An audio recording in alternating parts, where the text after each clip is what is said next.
Good morning students, class 9।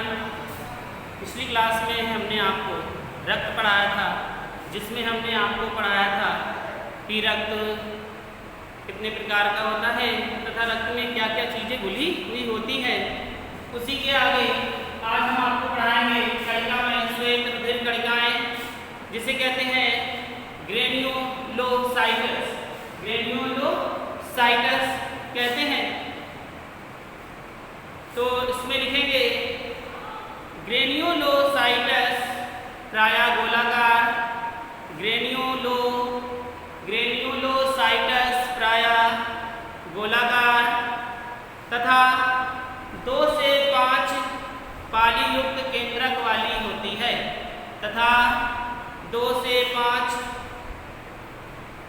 पालीयुक्त केंद्रक वाली होती है। ये निम्नलिखित 3 प्रकार की होती हैं। ये निम्नलिखित 3 प्रकार की होती है।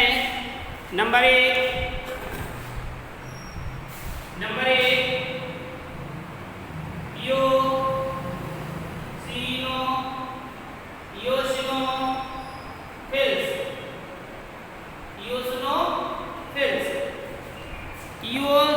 इओसिनोफिल्स क्या होती हैं? तो ये इन्हें इओसिन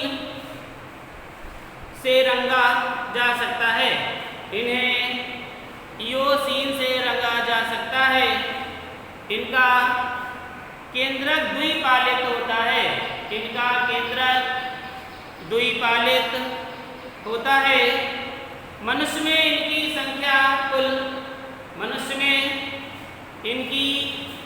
संख्या कुल श्वेत रुधिर कणिकाओं की इनकी संख्या कुल श्वेत रुधिर कणिकाओं की 2 से 4% तक होती है। कणिकाओं की 2 से 4% तक होती है। इओसिनोफिल्स शरीर के प्रतिरक्षण,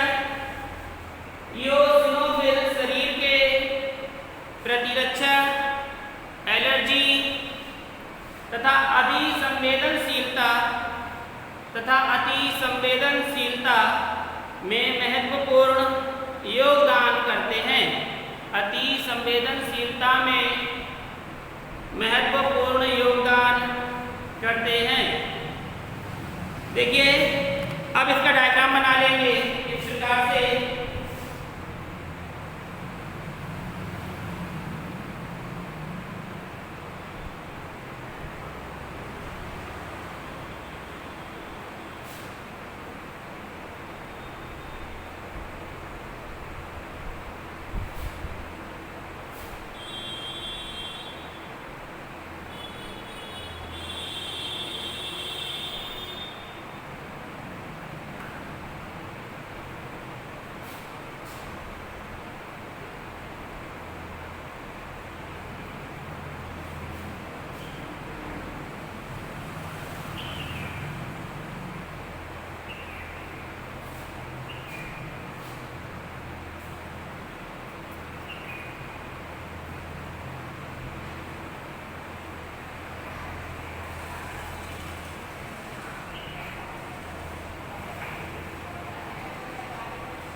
तो इसका पूरा नाम है मनुष्य के रुधिर की संरचना। तो ये है आपका मनुष्य के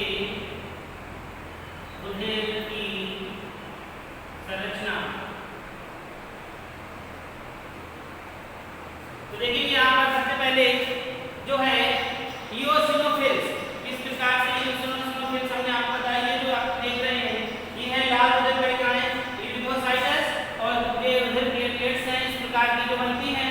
ये है न्यूट्रोफिल और ये है इओसिनोफिल्स, बेसोफिल, मोनोसाइट्स रुधिर कणिकाएं और लिम्फोसाइट। तो ये पूरी जो संरचनाएं हैं वो क्या है, पूरी मनुष्य के रुधिर की संरचना। तो ये आपका हो गया। हेडिंग अब डालेंगे बेसोफिल्स, हेडिंग डालेंगे बेसोफिल्स। जैसे ये न्यूट्रोफिल्स का दूसरी है बी नंबर बेसोफिल्स।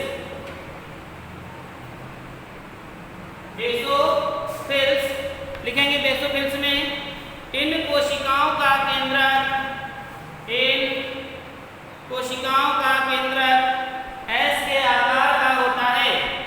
इन कोशिकाओं का केंद्रक एस के आकार का होता है। मनुष्य के शरीर में इनकी संख्या, मनुष्य के शरीर में इनकी संख्या श्वेत रुधिर कणिकाओं की, मनुष्य में इनके शरीर की संख्या श्वेत रुधिर कणिकाओं की कुल संख्या का, कणिकाओं की कुल संख्या का 0.5 से 2% तक होती है। 0.5 से 2% तक होती है। नंबर 3 है न्यूट्रोफिल्स अथवा हेट्रोफिल्स, जिसे हम कहेंगे न्यूट्रोफिल्स,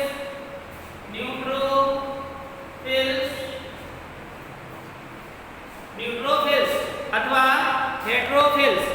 इसमें लिखेंगे इन गोलाकार कोशिकाओं का केंद्रक, एक गोलाकार कोशिकाओं का केंद्रक 2 से 5 पालित होता है।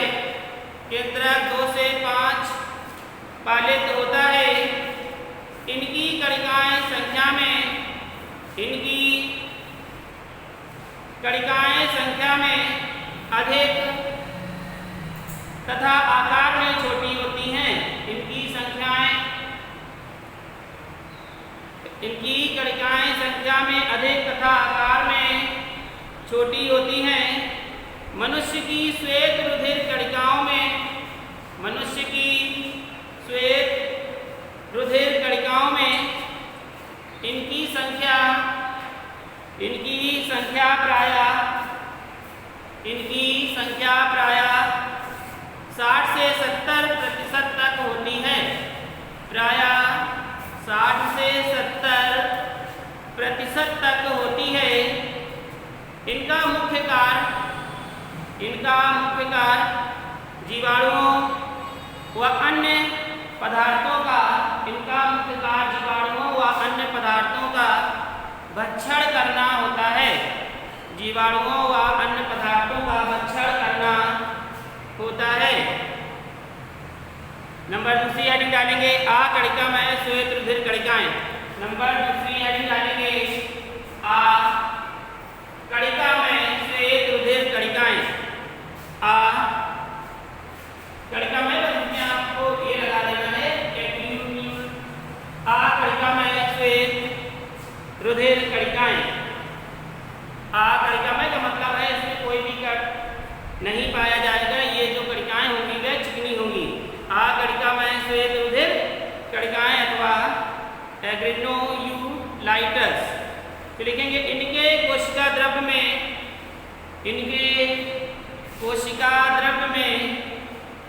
कणिकाओं का अभाव होता है। कणिकाओं का अभाव होता है तथा केंद्रक पाली युक्त नहीं होता।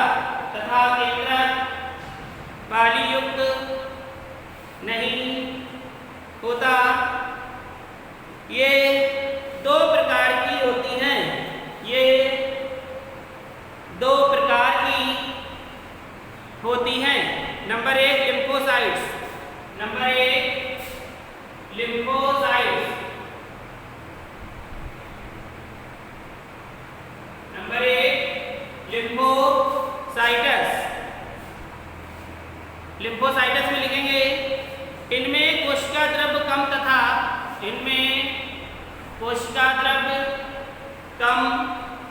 तथा केंद्रक गोलाकार व बड़ा होता है। इनमें कोशिका द्रव्य कम तथा केंद्रक गोलाकार व बड़ा होता है। ये मनुष्य की श्वेत रुधिर कणिकाओं की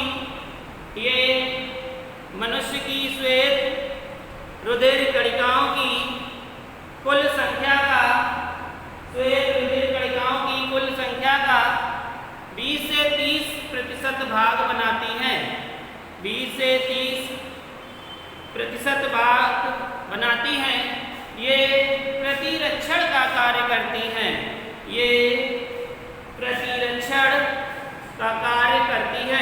तो ये था आपका लिम्फोसाइट। दूसरा है आपका मोनोसाइटस।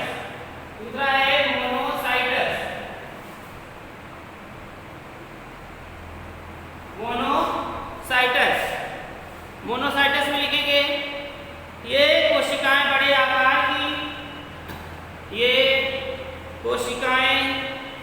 आकार की तथा श्वेत रुधिर कणिकाओं की लगभग 4 से 10% होती हैं। लगभग 4 से 10% होती हैं। इनका केंद्रक बड़ा तथा एक ओर से कटा होता है। इनका केंद्रक बड़ा तथा एक ओर से कटा होता है। इनका मुख्य कार्य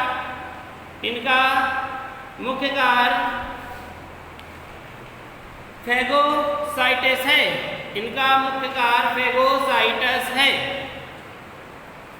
तीसरी है प्लेटलेट्स। तीसरी हेडिंग है आपकी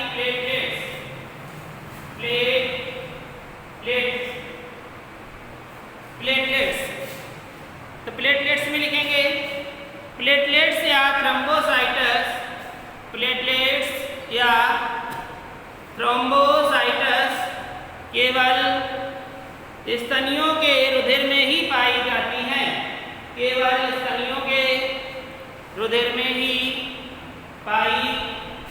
जाती हैं। ये गोल अंडाकार अथवा प्लेट के आकार की तथा केंद्रक विहीन कोशिकाएं होती हैं। रुधिर में इनकी संख्या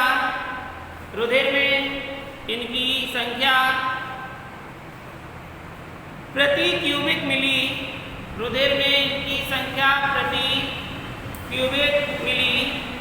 यानी कि 2.5 लाख से लेकर 5 लाख तक होती है। 2.5 लाख से 5 लाख तक होती है। इनका मुख्य कार्य रुधिर का थक्का जमाना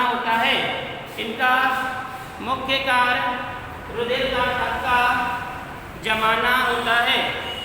तो ये थे आपके 3 प्रकार की कणिकाएं, जिसमें अब लिखेंगे रक्त के कार्य। रक्त के कार्य क्या है? ये लिखेंगे रक्त के कार्य। रक्त के कार्य नंबर 1, यह शरीर के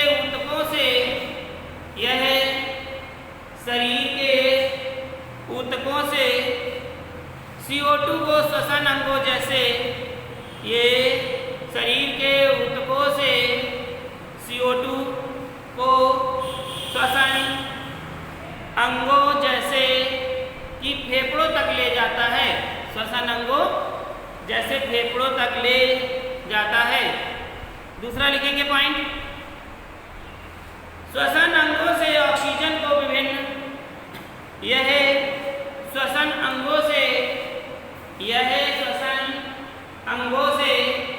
ऑक्सीजन को विभिन्न ऊतकों तक पहुंचाने का कार्य करता है। विभिन्न ऊतकों तक पहुंचाने का कार्य करता है।